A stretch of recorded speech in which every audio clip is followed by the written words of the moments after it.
Hi, I'm Mike Bush. I'm Paul New. And I'm Colleen Sterling. Welcome to Ask the A&Ps from AOPA.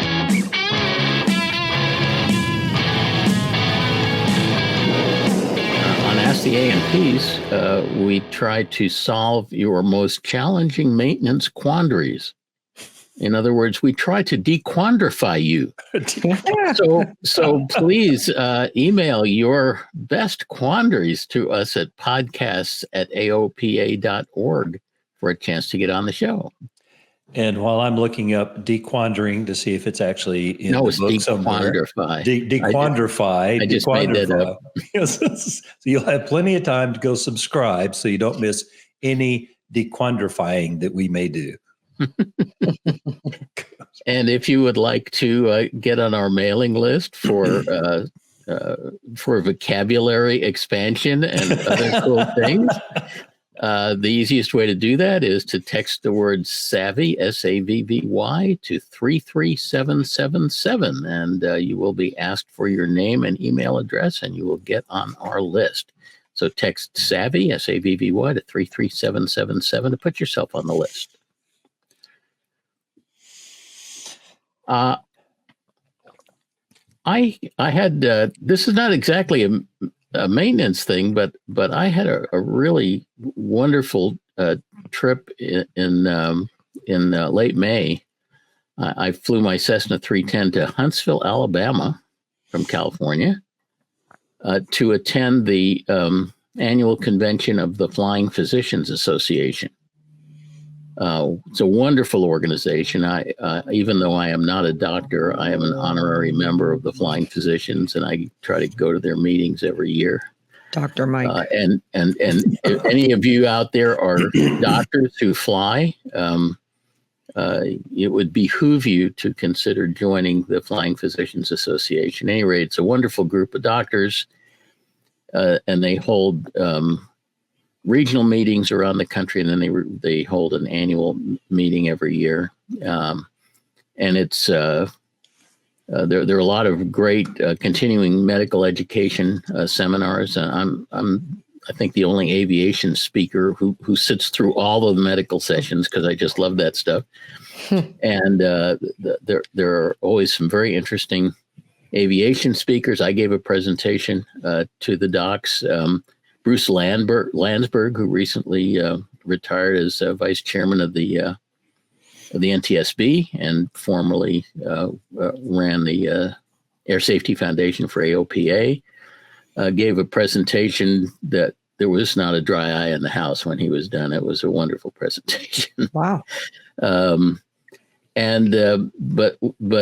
this trip, one of the highlights, they always do some, various outside activities. This year, the last day of the convention, it was Tuesday. We called it Space Day because Huntsville is kind of space city. Absolutely. We had a VIP tour of the Marshall Space Flight Center. Got to see all sorts of interesting things. The control room where they control all of the experiments and stuff that are going on up in the International Space Station. We got to see the test stand where they test the big giant rocket boosters. Lots of really, really, really interesting stuff. Even got to have a session with the guy who designed the system that takes the urine and recycles it into potable water on the space station. Pretty the docs love that. Yeah. And then from Marshall Space Flight Center, we went to the U.S. Space and Rocket Center, which is basically a space-oriented museum with some just astonishing things. I mean, you get to walk the entire length of a Saturn V booster and see all those huge rocket engines and see how all of that's it's just absolutely amazing. There's a planetarium there. It was a fabulous day. So at any rate, I just really enjoyed it. Had a great flight to Huntsville and stopped in Oklahoma City on the way there and stopped in near San Antonio, Texas on the way back to visit a good friend who has a little ranch down there. But the plane performed really well, and it was just a wonderful trip. And any of you guys who listen to the podcast who happen to be doctors, think about joining Flying Physicians, because it's a wonderful group. So I lived in Huntsville from 72 through 74, not very long. But while we lived there, all of our friends would come visit. And of course, I was in school most of the time. Dad would take the friends to the Space Center for a tour. Well, he would do this frequently. And after a while, he wasn't interested in walking through because he had been there like 10 times. So he'd just wait out in the, not lobby, but the entrance area. And the guy that ran the place one day noticed him and came over and said, "Look, I see you sitting out here all the time. Why?" Dad explained. And he said, "Well, just a minute." And he came back with a season pass or something. It says, anytime you bring somebody with you, you just get in free. So we'd go to the Space Center all the time. Very cool. But one of the things at the time, they had an X-15 there. I don't know if they still have that. And there was a big display for von Braun, and I'm wondering if it's still. Yeah, they have a recreation of von Braun's office. Oh, okay. Yeah. Which was really, really cool to see, with a rotary dial telephone on the desk. Wow. So did they still have they had a miniature rocket inside that it would refuel, and you could hit the button to fire it. I mean, literally a rocket, and it would fire for, I forget, 30 seconds or something. And then it would tell you all about, well, if you had mounted this on a golf ball, that's how long it would take the golf ball to get like halfway to the moon or something. I don't know. It was just nuts. For a junior high kid, that was was awesome stuff. It was really cool. That I sat through the session in the planetarium that they had a whole bunch of images from this new space telescope those are out amazing. there a million miles away from Earth. Yeah. just absolutely phenomenal stuff. It was a great trip. Very, very worthwhile. The trip was about 20 hours round trip in the 310. So I think it's important to tell the doctors or medical people in the listening audience that don't go to that event that you spoke at, that when you do speak at that event, you use a lot of medical terms to define aviation stuff. I just need to point that out. So they actually do get some full credit for that. Yeah. Read Mike's last article in AOPA magazine. Yeah. There's a lot of medical stuff in there. I talked about endoscopic retrograde cholangiopancreatography, and I said it better than that in front of the docs. Fortunately, I didn't, without looking at my notes. Well, there we go. I'm not even going to bother looking that one up. We're talking about the amazing trend to minimally invasive surgery in medicine, and why that should inspire us when we're doing maintenance to use minimally invasive techniques. All mechanics have doctors as customers. There's some doctor somewhere. Oh yeah, and it's amazing how difficult sometimes it is to convince them that, look, you have one bad cylinder. Let's address the one bad cylinder. Well, aren't the others like right behind it? No, doc, they're not. Let's be minimally invasive. We're using reliability-centered maintenance here on your airplane. Yeah, some wise mentor told me once, back in the day, that a six-cylinder engine is basically six one-cylinder engines flying in close formation. That's right. That's funny. All attached to the same crankshaft. Yeah. But I could see how people think that they should all, fail at the same time, but they're all operating under different circumstances. Absolutely. Fuel air mixture, cooling, spark plugs. So doesn't follow logic. Anyway, sometimes you have to speak to doctors on their terms, and as soon as you find it, I had one doctor that he had an airplane a model that we don't work on, and we did an annual, almost missed something really important because we were not experts on that airplane. So I sent him off to an expert. And then the next year he calls me up and says, "I'm ready to bring my airplane for an annual." And I said, no, doc, really, you need to take it back to that other place because they know your airplane so much better. They're going to do a better job. And his text back to me was, does this mean we're breaking up? So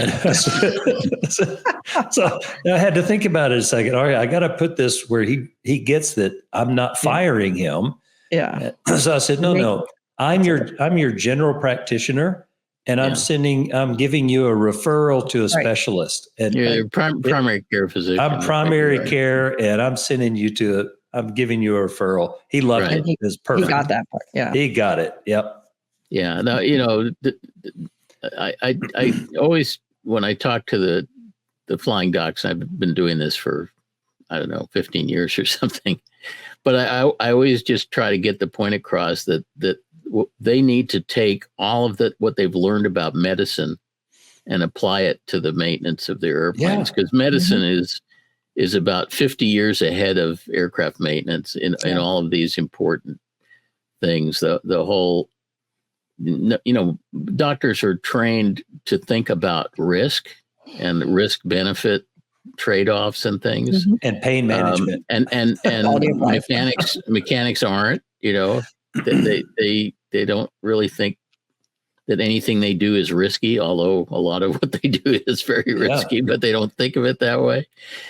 And this whole trend towards minimally invasive therapies in medicine is exactly what we need to be promoting in aircraft maintenance. The parallels are enormous. Yeah. The biggest difference is that we don't have in aircraft maintenance, we don't have to deal with the third party payer problem. But other than that, the parallels are very striking. Yeah, that's some fascinating connections between the two.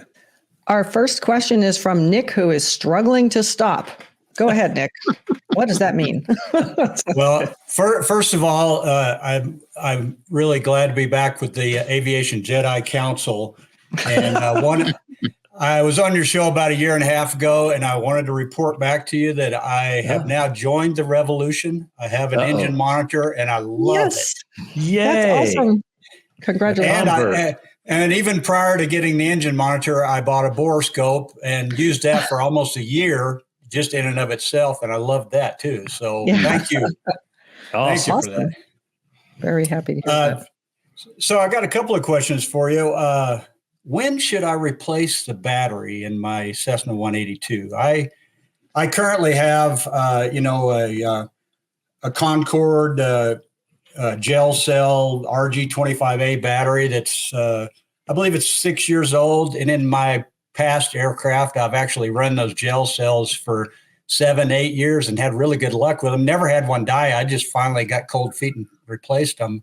Wow. So as this one's getting long enough in the tooth, I'm trying to decide, okay, when should I put a new battery in? I don't want to get stuck in the middle of nowhere, which I've had happen once in my flying career. So what do you think? Well, how do I know when the reliability is starting to get questionable on this? Well, there's actually an official answer to that. If you pull up the instructions for continued airworthiness from Concorde, which I think you probably threw away online. No, but I think you can pull them up online. Yeah. What they ask you to do is an annual capacity check. Yeah.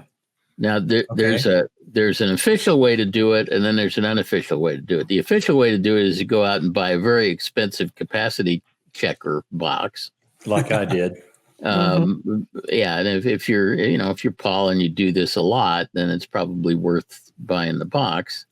But basically, what a capacity check is you charge the battery fully, and then you apply a fairly heavy load to it to discharge it, and you keep track of the time of how long it takes to discharge to a certain level. If it's a 12-volt battery, you check how long it takes to discharge till it gets down to 10 volts. If it's a 24-volt battery, it's how long it takes to get to 20 volts.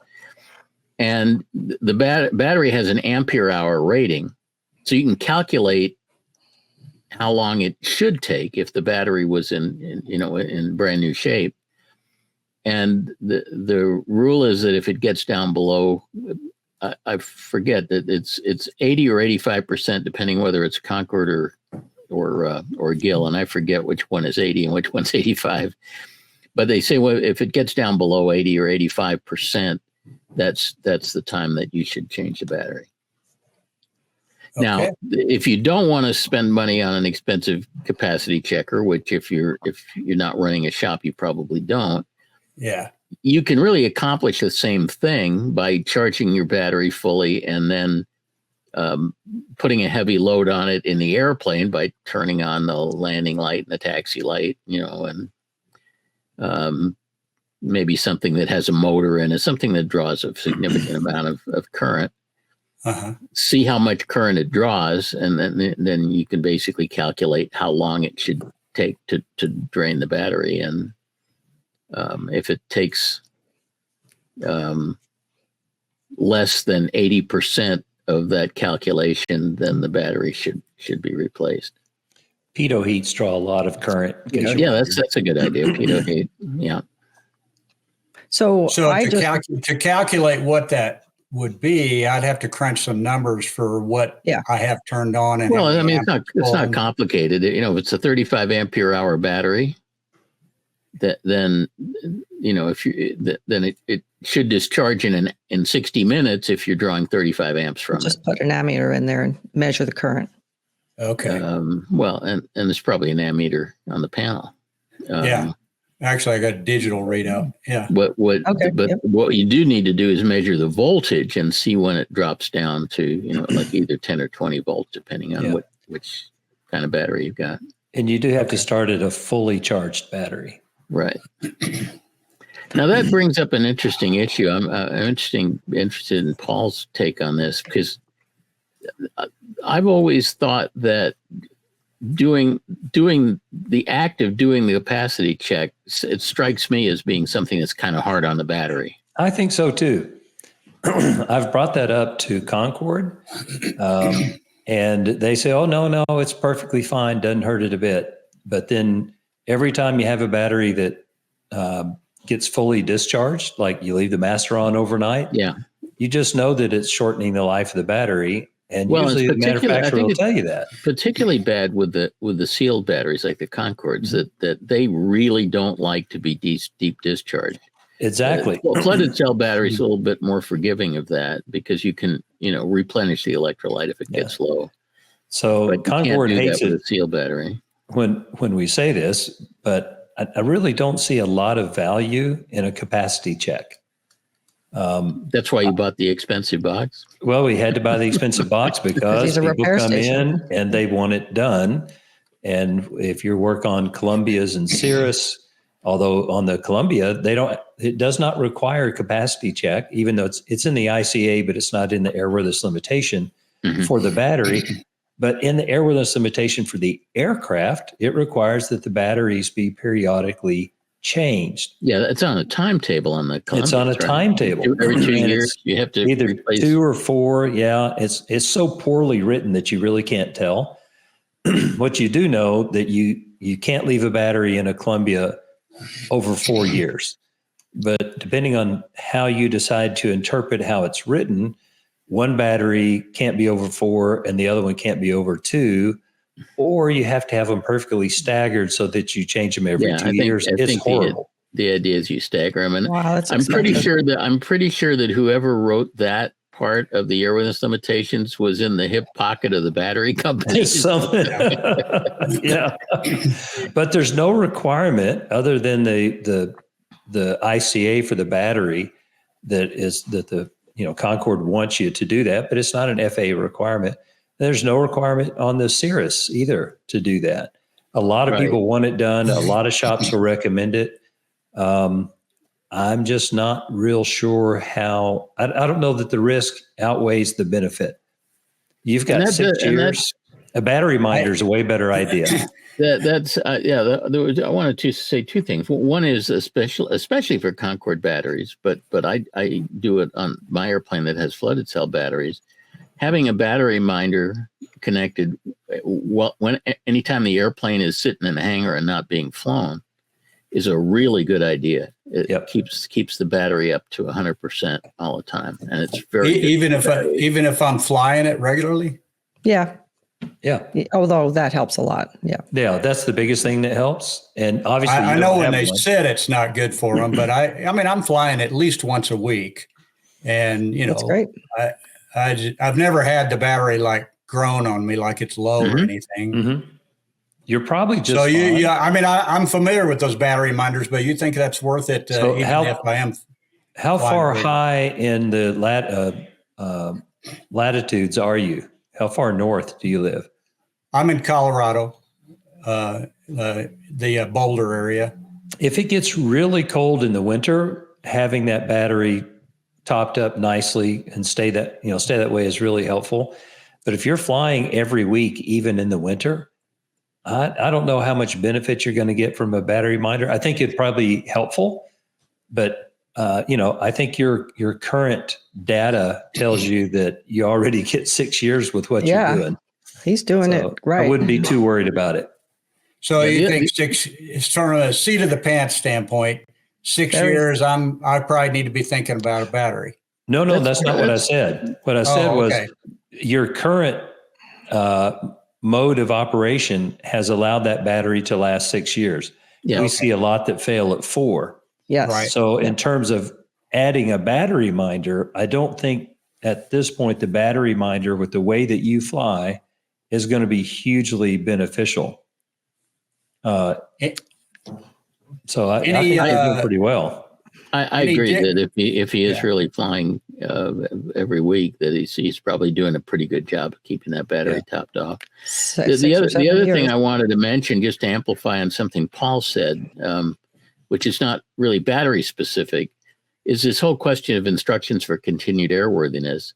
A lot of mechanics are under the false impression that instructions for continued airworthiness have to be complied with. And it's a very intimidating term, instructions for continued airworthiness. It sounds very, very compulsory, just the name of it. But in fact, for Part 91 operators anyway, ICAs are totally optional. They're not. You don't have to comply with them. The rule is the same as for a maintenance manual. If the ICA has an airworthiness limitation section, then you do have to comply with that section. But anything other than in an airworthiness limitation section in the ICA is totally discretionary, just as it is in a maintenance manual. I had an intense discussion with a mechanic about 2 weeks ago about this very thing. Do you see any significant difference in longevity if the battery's in the back of the aircraft versus in the engine compartment from the heat exposure? Well, I guess in principle, it probably would be happier sitting in the back like it is, in, say, in the Skylane than in the engine compartment. But but then you have a long run to the starter and you have voltage drops, so the battery has to be up to snuff to push the voltage. I mean, they don't position the battery for longevity. They position it to get the CG right, the CG of the airplane correct. Yeah. Well, the 210 has the battery 2/3 of the way in front of the firewall and 1/3 of the way after the firewall. Nick, if it's any consolation, I just replaced the battery in my Cardinal. It's an RG battery, just like you have. I only got 5 years out of it. My last couple RG batteries have been 5 years. And the way that I know, I actually did a capacity test on it and I thought it was inconclusive. I borrowed a capacity tester from school and I don't think it's the same tester that Paul was talking about. And it said it was okay, but I do a capacity test every time I turn the key on the airplane and start it. And it was slow starting. No, that's a stress test. And before anybody jumps on me, I did check for voltage drops all through the starting system. I checked for connections to make sure I didn't have losses somewhere, I don't think it's my starter. So the battery was telling me that it was time to go. So nobody wants to get caught with an airplane that won't start. It always And, would start on the second prop blade, but it was like, if you could afford to carry a spare battery in the baggage compartment, then you could run the batteries to failure. Right. But those And are pretty heavy to be carrying around. afford is the word. It really hurt my pocketbook to buy that battery. They are expensive these days. So I will say that I've had much better luck with the gel cells. Prior to that, I had a 172 and I had the old lead plate. I was replacing batteries every 2 years. And filling electrolyte, all this messy, it's messy, check it all the time. I love my RG batteries. But that's funny because I've always used flooded cell batteries, and I've gotten great life out of my flooded cell batteries. So I don't know what the deal maybe is. you should try an RG. In the 310, the battery is out in the wing where it's nice and cool. It's not in the engine compartment. I don't know if that makes a difference. My battery's nice and cool. The other thing I started doing, I would get the corrosion buildup on terminals, and I started using the little felt pads you can buy at the auto stores. Never had a corrosion problem since. Yeah. Oh, that's great. So, a little Dow 4 on there will help too. Yeah. I have one more question for you if you have time. Sure. Well, I think so. We got nothing else to do. This one's a puzzler for you. Yeah. So when I bought this aircraft, quadrification is a quadrification. Gotta have to spell that. When I bought this aircraft, they sent me the logbooks digitally ahead of time, and I looked them over very well. And I noticed that the right brake was getting rebuilt almost annually for 2 or 3 years, and I scratched my head, going, "Wow, that's interesting." And so then when I got the aircraft, I immediately figured out there was a problem with the right brake, because as I'm doing the test flight with it, a couple of times the pedal just went to the floor, and I'd pump it back up and get it to work.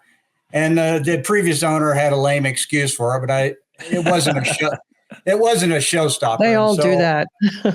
You mean the owners having lame excuses?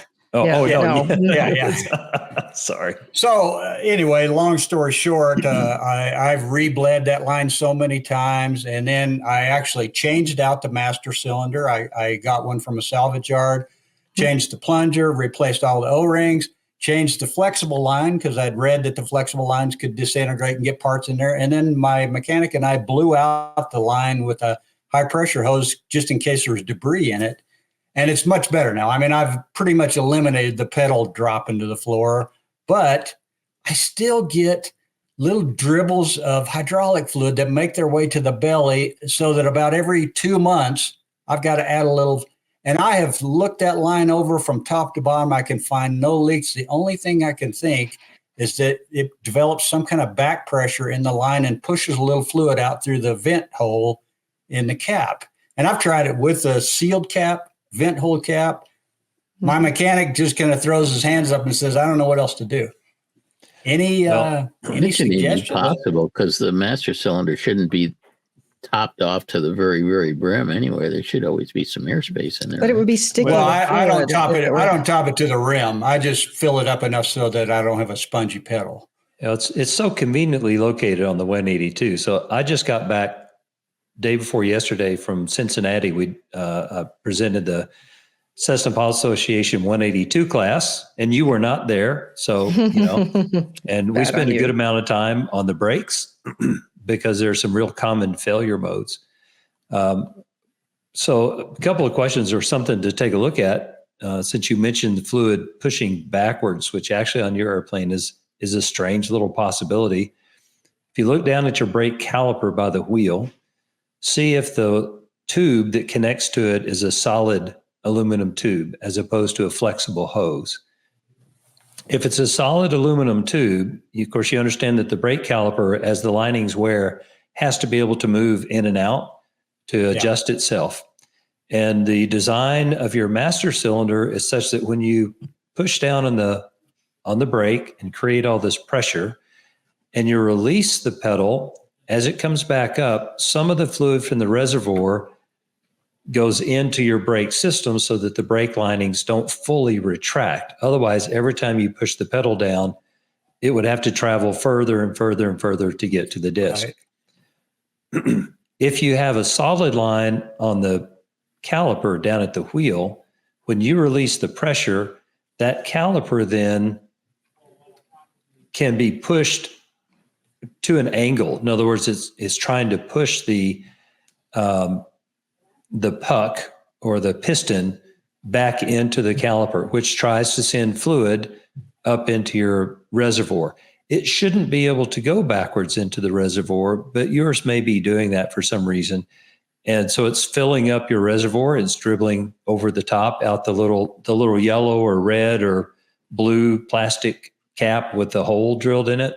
That's your vent. Yeah. So what I would suggest is just take a shop rag, wrap around your master cylinder, and leave it there. Be sure it's not fouling anything, and then go fly for a while and see if that's where the fluid's coming from. It would usually be sticky too. I mean, I If it get gets sometimes old, it gets sticky. Mine sometimes overflow because I fill them too much, and I have the vented plastic caps, and it gets sticky, and sometimes it gets into the interior, like where my feet are, because mine are on my pedals. So I can tell it's been overflowing.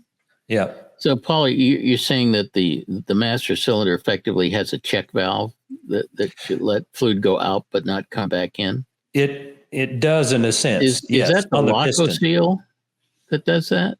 It's not really a Loco seal. On the old version, there's a piston that has a spring, and when you push the brake pedal down, it forces all the fluid away. But when it comes back up, it allows fluid to flow from the reservoir through the piston down back into the pressure side of the system.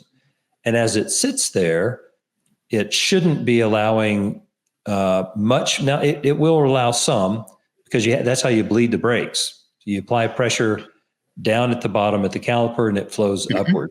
So if the brake calipers get cocked off to one side, it's just pushing that piston back, and it's forcing fluid to come back into the reservoir. So the check valve, I'm sorry, I may have said that all wrong the first time. You can send fluid back up into the reservoir. Okay.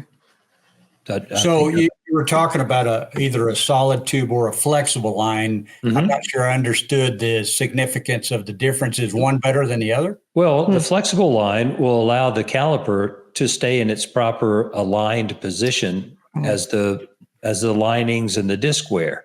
Oh, I see. You're saying that a solid aluminum line prevents the caliper from riding in and out on the pins freely.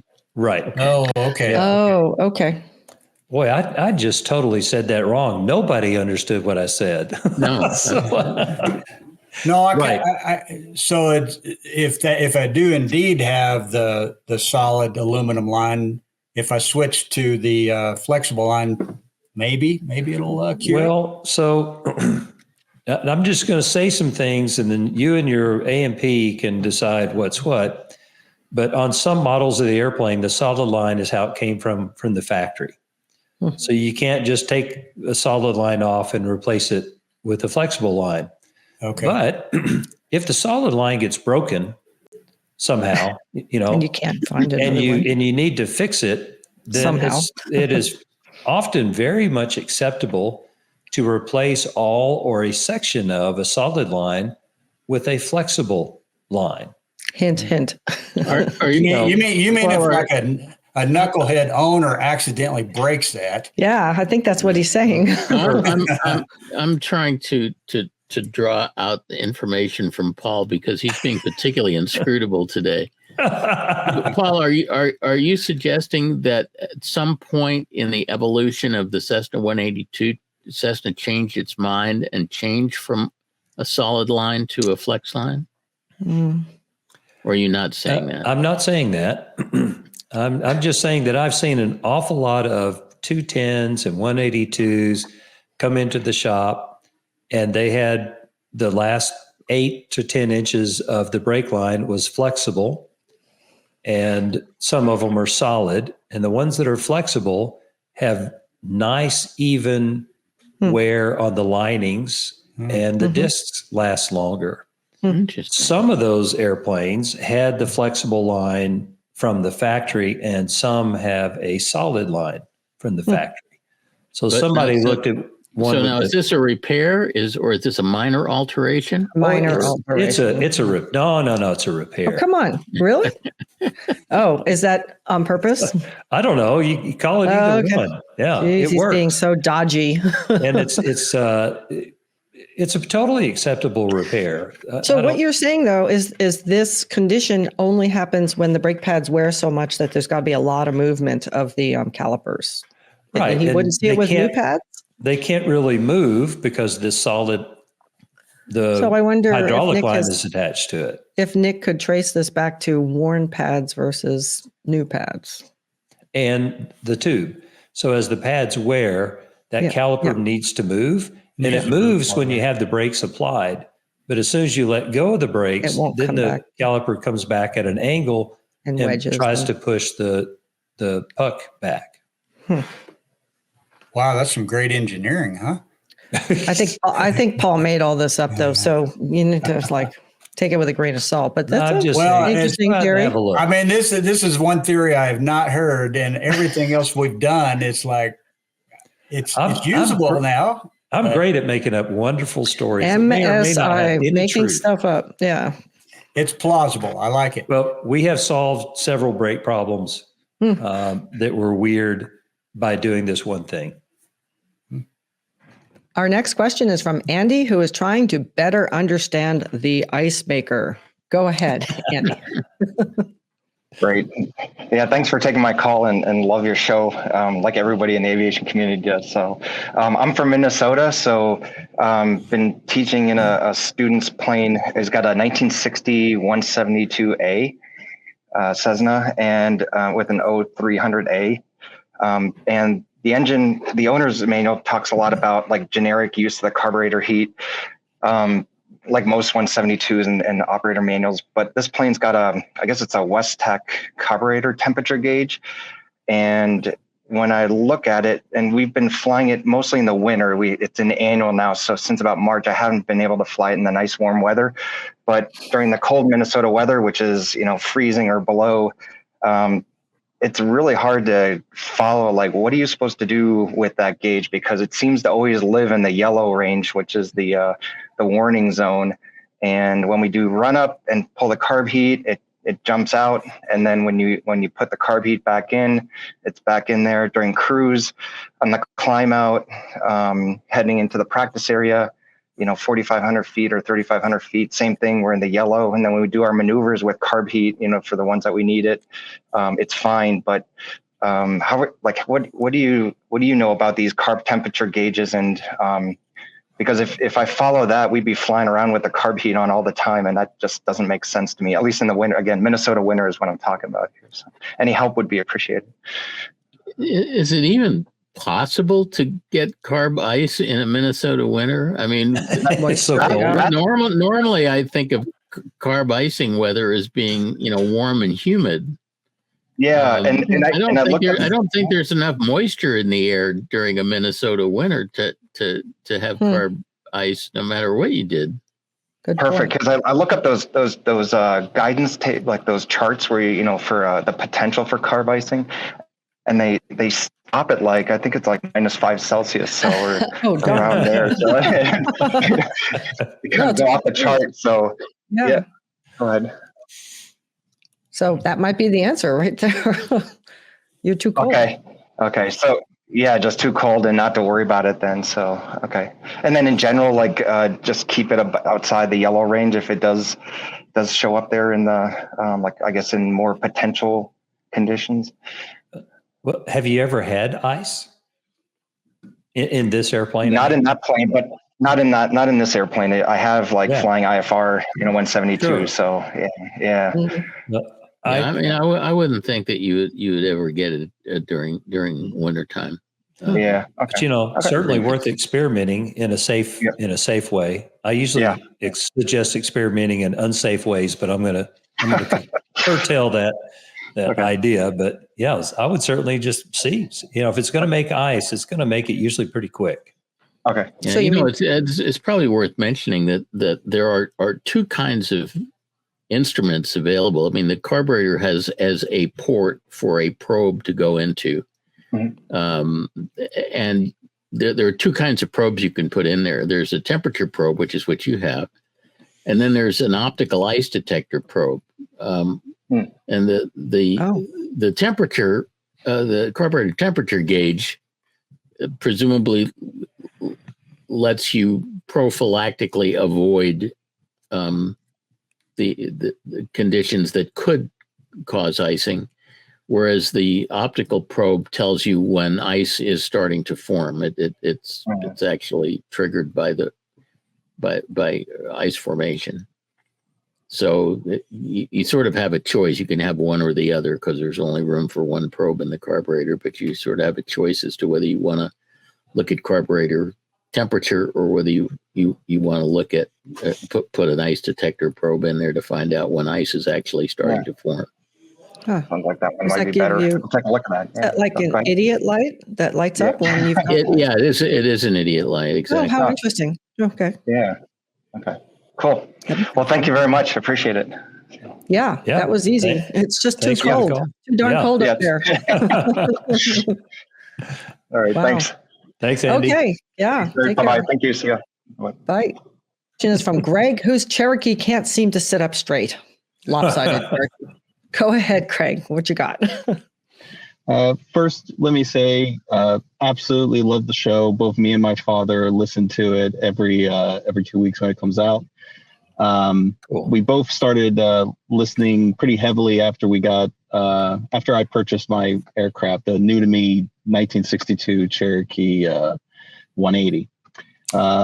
But Cindy, as I call her, the airplane, I love that. every time winter seems to come around, one of the struts decides to stop being a strut and just sort of be a peg.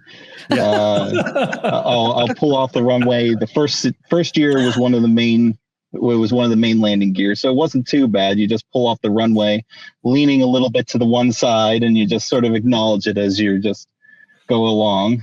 I get out of the aircraft, lift up on the one wingtip, and sort of get it settled about roughly level before I finish strapping down. But this last winter, when I it's pretty much as soon as November hit or so, I went landing and I noticed my nose was fairly low, and in fear that I had popped the tire, but only found out that the front strut had decided it was going to be the low one this season. The first annual we went in, I do owner assisted annual for my mechanic. We cycled all of the hydraulic fluid in each of the struts that year. Hope that would fix you it. Cycled it? What does that mean? Replaced it. Replaced it. We replaced it. So you replaced it. Okay. Yeah, so we replaced it with new hydraulic fluid. Did this until it was clear, wasn't dirty or anything like that, and repressurized it with shop air. Then that was a mistake. Just wait. He's going. Oh, okay. Oh, I'm sorry. Go You all obviously the way. haven't read the question. I don't read the my questions. mechanic said that. Well, I had heard of replacing it with nitrogen. My mechanic said the thing's already filled with oil. The only thing that you would need to worry about is if you went high enough that the any water that was in it froze and blocked the orifice in the shock. But obviously I'm not having that issue, as the orifice is, I guess, too free and it's just letting it all the way down. Anyway, when we last went in to do the annual, we did rebuild the front nose strut. When I sent out the question, it was back in January. And as such, he didn't really mean that he rebuilt it. He repaired it. You repaired it. We'll let that one go. Yeah. we replaced the seals in the front nose strut. Yeah.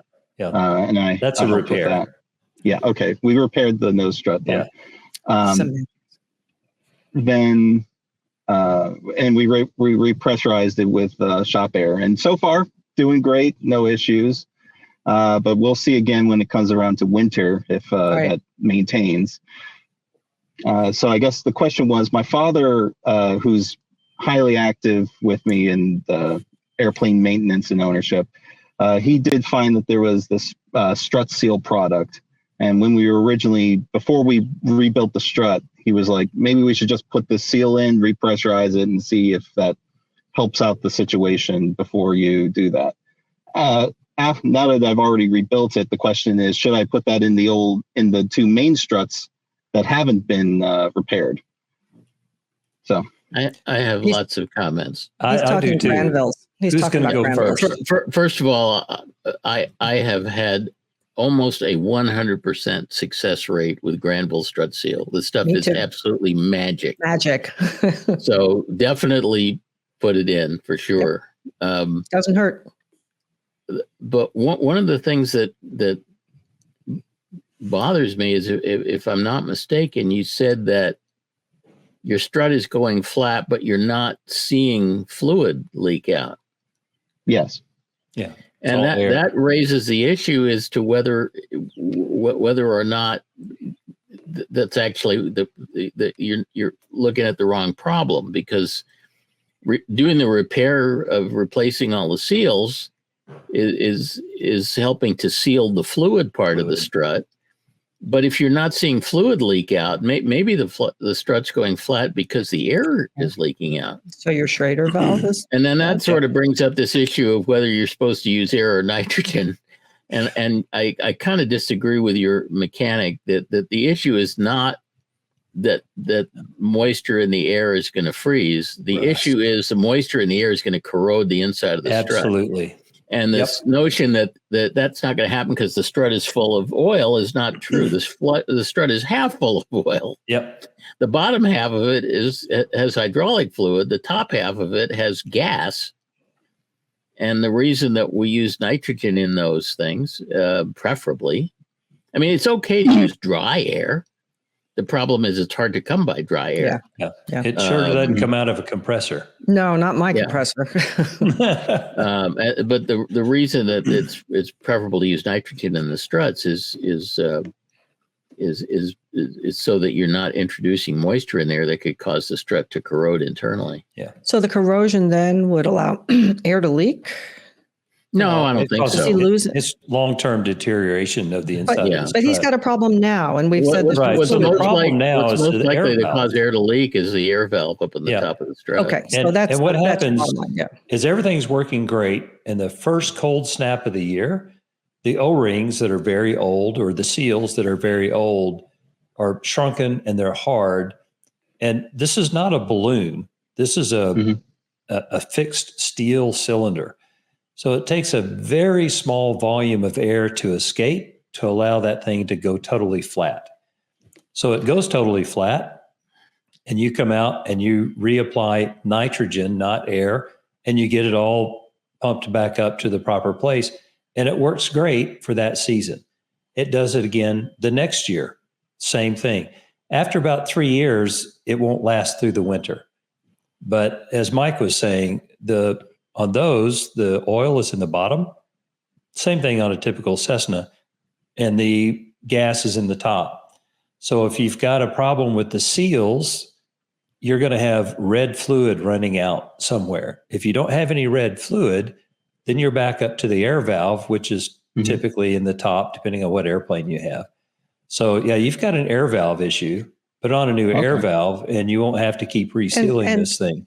There's a little O-ring in the Schrader valve, right? Where it screws in? There's a seal, and depending on what kind of airplane you have, it could be an O-ring.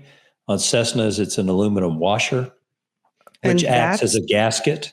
But what I don't between understand the is Schrader valve and the cylinder. and the strut. Yeah. And it's not typically a true Schrader valve. Mike has Schrader valves on his 310. You just have a high pressure valve. Oh, you don't have? No, it's just a high pressure valve. Yeah, it doesn't have a core. Yeah, but some of them have cores, but mine don't have cores. Yeah, Greg's has a core. So either a new valve or a new core or both.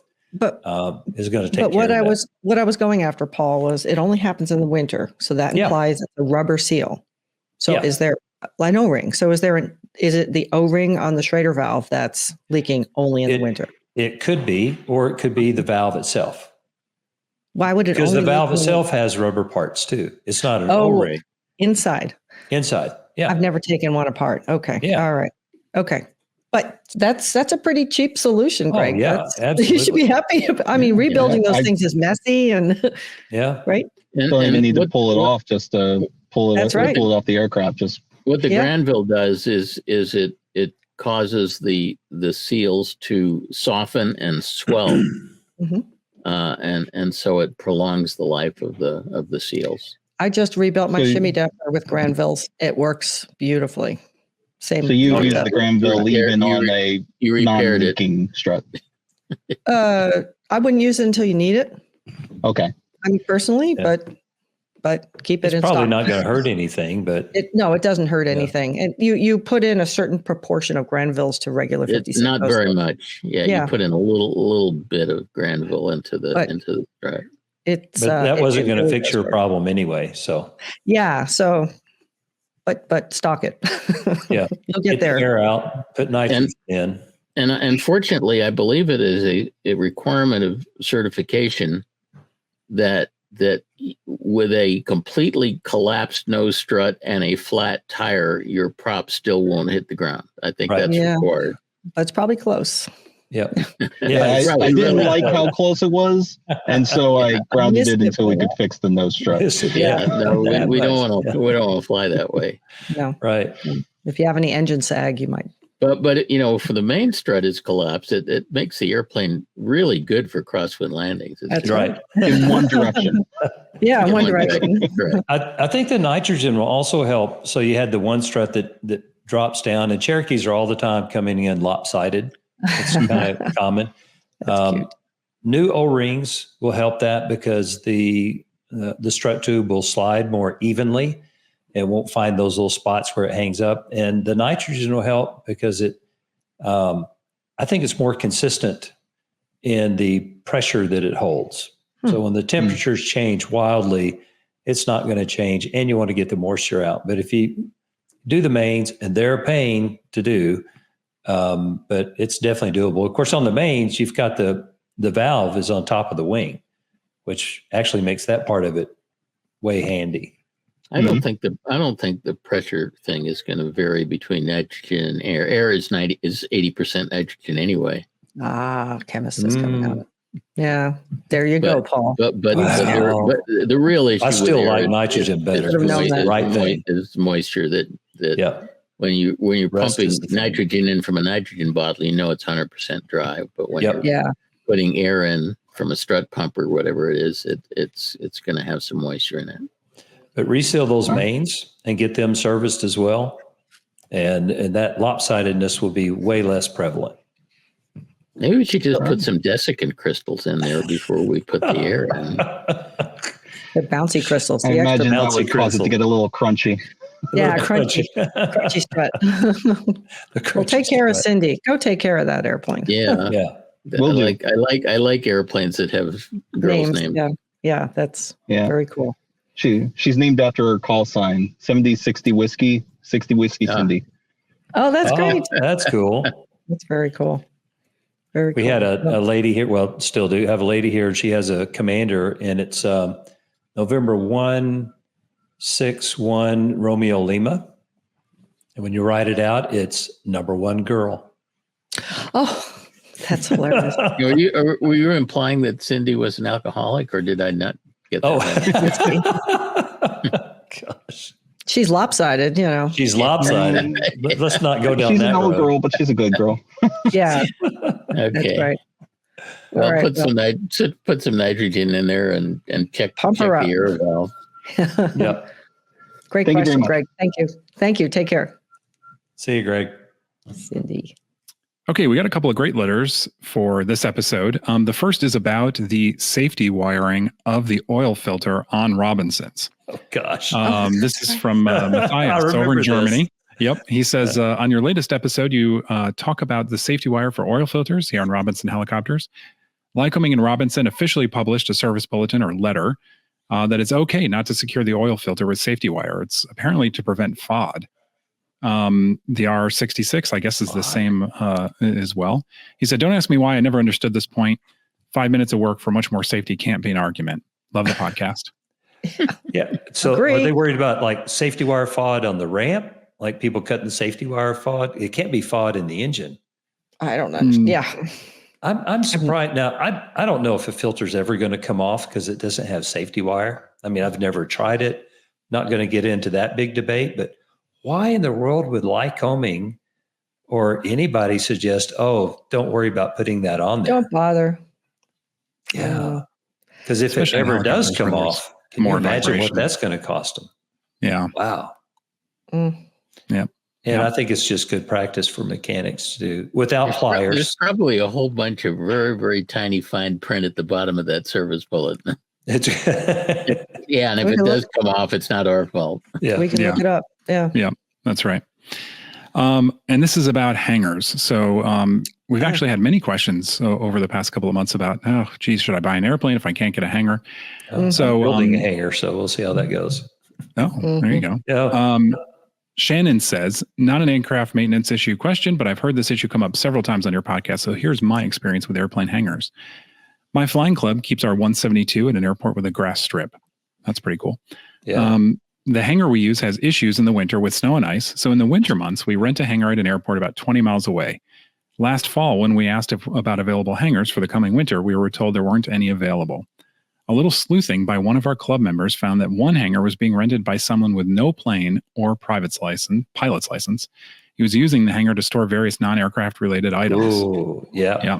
This was in violation of the airport hangar rules, but it took quite a bit of pressure even then from our group to get the manager to kick the guy out. Mm-hmm. So I'm wondering if other airports have similar issues or if this is an Yes, they do. That's common. Because airplane hangars are cheaper than going and buying a storage unit downtown. Yes, they do. I can That's name amazing. on two hands hangars that should not be used by these people. And they will have one airplane tube and they'll say, I'm building an airplane and you can't prove that I'm not. And you're supposed to show progress that you're building the airplane, but the county doesn't have the manpower, the knowledge, or the oomph to check that. So they are just being used for repair shops for cars or motorcycles or storage. I've seen file cabinets full of junk. One guy, I don't want to say on the podcast because some of these people are my friends, but yeah, they should be booted. I'm sorry. There have been massive hangar. The subject of hangars at my home airport, which is Santa Maria, California, has been dominating the airport noise. First of all, they do annual hangar inspections to verify that you are indeed keeping an airplane in the hangar. Yep. And that you are not keeping anything in the hangar that they don't like. It's funny that the last hangar inspection, I got a report saying, we noticed that you have several used aircraft batteries in your hangar. We would like you to please dispose of them as soon as possible, which I did. Interesting. I don't know why they had a problem with those, but they usually check for fuel storage. It's California and it's lead, you know. Yeah. And I also have a little refrigerator, and when I originally put it in there, it's like a little bar refrigerator. We all have that, yeah. And it was on the floor, and they said it has to be at least 12 inches above the floor. I don't know why, so I put it on a table. Oh my God. So we do have hangar inspections. The airport about a year ago decided to start assessing a 30% rent penalty for airplanes that were under construction. And there was a big hue and cry about that. And wow. They finally rescinded it. And I'm not sure whether AOPA was involved in lobbying them on that, but they rescinded it. And now nobody is quite sure whether the people who paid the 30% over the last year are going to get that refunded to them or not. But this is all no. The latest thing is that the airport board just voted a 50% rate hike for all hangar tenants. Oh my gosh! And this is really? This is now.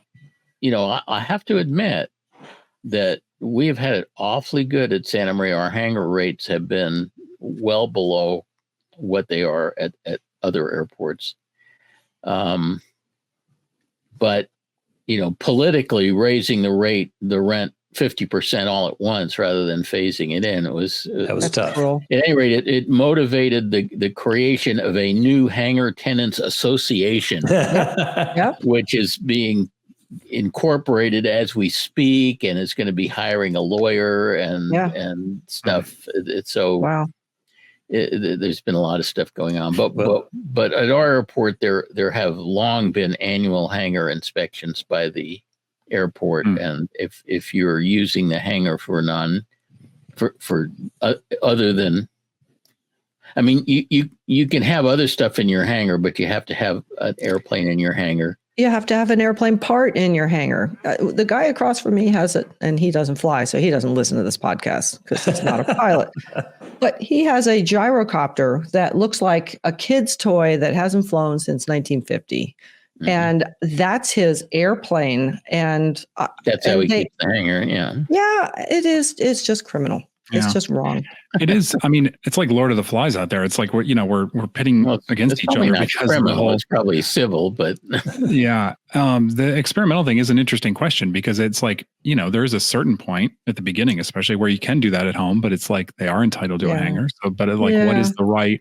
It's like if you don't work on it for 5 years. Yeah, I think the right solution is to allow EAB people to build in the hangar, but they have to be able to demonstrate significant forward progress from one year to the next. Yeah. And that's a tricky thing to put in a lease.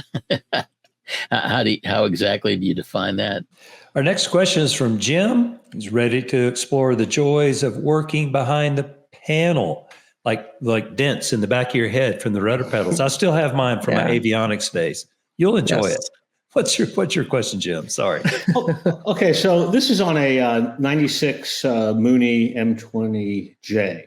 And the defroster duct runs from in reverse, so under the panel, or under the glass shield, and into the airbox.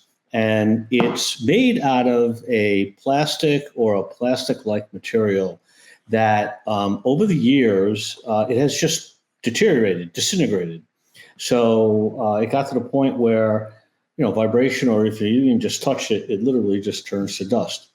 And the simple solution would be to just put a piece of scat tube to replace it, but there's nowhere for the scat tube to grab onto on the on the vent part. So it looks like the duct work for the defogger needs to be replaced. Well, the problem is that it's riveted to the glare shield or the glare shield supports. So you can't get to it to remove the rivets, or when you remove the rivets, put a screw in there to for the replacement. So we think we have found a replacement part, but I can't figure out how to put it in, short of removing, basically all the avionics and other material that's underneath the panel. So I was looking for if anybody's come across that problem and whether there's a solution other than just disassembling the entire under side of the panel.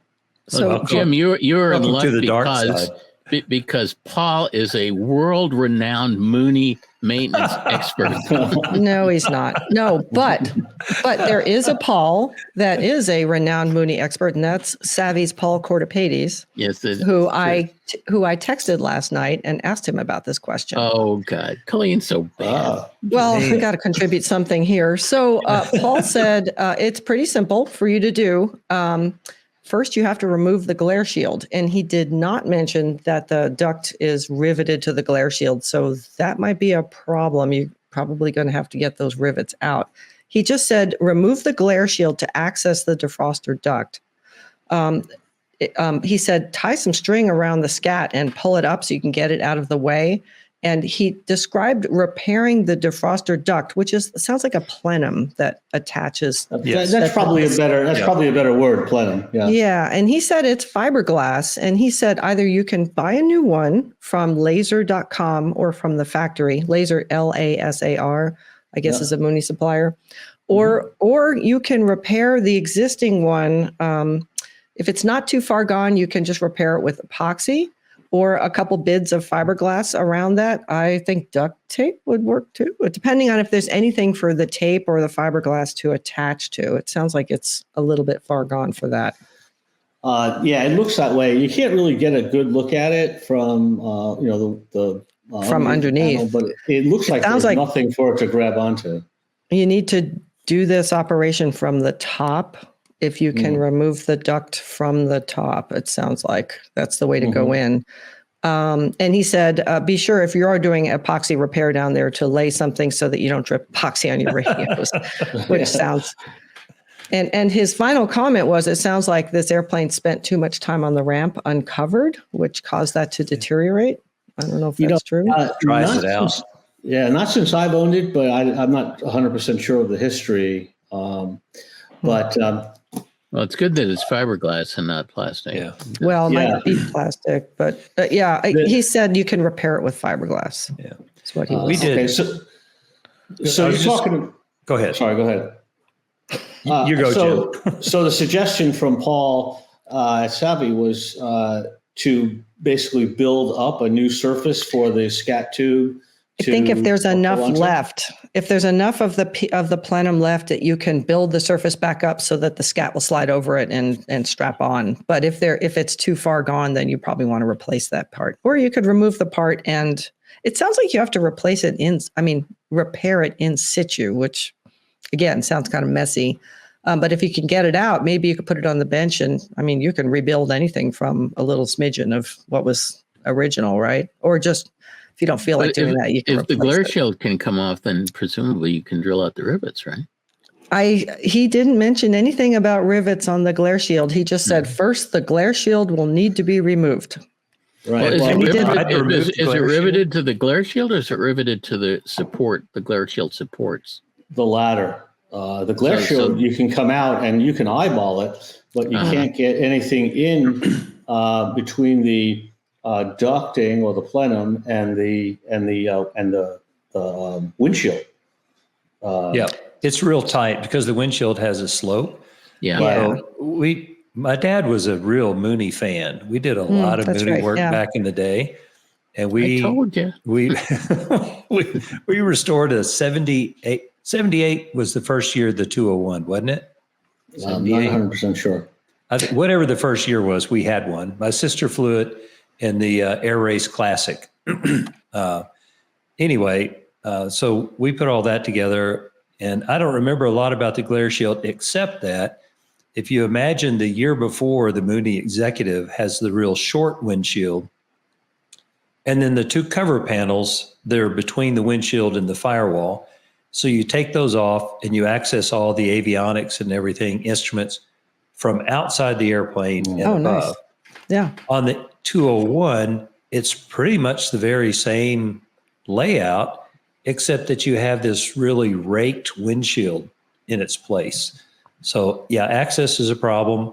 My only contribution is welcome to the dark side of aviation maintenance. And imagine, so you kind of want to imagine that you're talking to a mechanic that you're going to hire to do this. And you're trying to imagine it's just a hose. I just got to connect a hose. How much work can that be? And you've already explored it. And in your mind, you're thinking, I have to take out the avionics stack.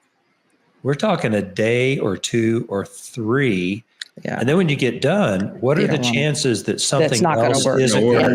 That's it exactly. There's just so much under there that it would be impossible to get it back 100% right. And you won't know what it's going to be. It'll be something totally random. The left nav light won't work. Right. It's something crazy like that. So that's Colleen has all the good information. Get the glare shield out, and getting in there and drilling. Yeah, from the top. Hey, Jim, how badly do you want this defroster to work? Yeah. Well, do you use it a lot? Well, that's exactly it. I live in Florida, and don't bother. Seriously. The airplane's not certified for ice, so theoretically you would never use it. I've but never every used once my in a- defroster. No, Yeah. mine either. Every once in a while on the ground, you get some. This fog in sounds the to me like a 91 213D issue. Yep. Yeah. You're done with this one. Placard it in op. Yeah. Well, and one thing, the defroster is always stuck open in the summer and it's too hot in the plane. I would rather just close it completely off. Yeah. Very good. I think Well, that's the answer, Jim. okay. Yeah. Leave it alone. The last time I had radio work done, I had them replace that hose because I could see it. And I'm like, oh, get that old black hose out of there while you're in there. Yeah. Right. Yeah. That's But definitely any other the plan. time.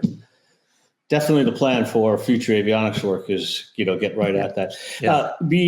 Well, thank you for that. And just if I have time for one more question related to Lena Peak operation. That's the theme of the day. Is one Yes, question. you were very patient. So yes, absolutely. Yeah. There's Go for time. it. Excellent. Thank you. So I've been trying to run Lena Peak. I do not have GAMI injectors. And when I reach Lena Peak, at about 10 degrees lean of peak, I start to get some roughness in one or more of the cylinders. And that causes me to have to, enrich it a little bit. So the furthest lean of peak I can get is 10 degrees or less. Well, that results in a fuel flow that is equal or even a little bit higher than the book value for a best economy operation. So I was wondering, should I leave it and run it a little so it runs a little rough, or enrich it and just take the lower the higher fuel flow? Have you done the lean test? Do a GAMI lean test. See what your GAMI spread is. If it's more than a gallon an hour or so, you probably would be worth investing in position tuned nozzles. Do you have, what engine monitor do you have? JPI 830. And so all 4 cylinders are making it to the lean side? Yeah, and then as soon as the last one peaks, you start to feel a little bit of roughness. And how lean is the first one? Well, he would know the spread if he knew that, right? That's what. That's what. You got to do a GAMI That's a lean trick test question. first. Yeah. Your spread would be way too wide. Okay, we'll do that. Yeah. And well, thank you. You may want to start off with the easy thing and just try cleaning the nozzles and see whether maybe the problem is that you have a dirty Or swapping. nozzle, You could swap them if you find the outlier. You could try swapping them. Clean, do a lean test, swap them around a little bit because they're not tuned at all. They're all the same part number on that Lycoming engine, and they're easy to swap around on that engine as well. Okay. It's an IO360, is it? Yes. An IO? Yep. Yeah. Yep. Yeah, it's my 200 engine. horse. Yep. Get some Great. puppies. All right. I've got some if you need some. I haven't used that and stuff in a while. Good question. Sounds good, Jim. Excellent. Well, thank you very much. It was great to join you. Yep. Enjoy your Appreciate the Mooney. call. Take care. Thank you. Bye. Well, that's it for another Ask the A&Ps episode. Hopefully we got a few things right this time around. Let us know what you think. Keep sending us your tricky questions. Drop us a note at podcasts@aopa.org. See you next time. Bye, everybody.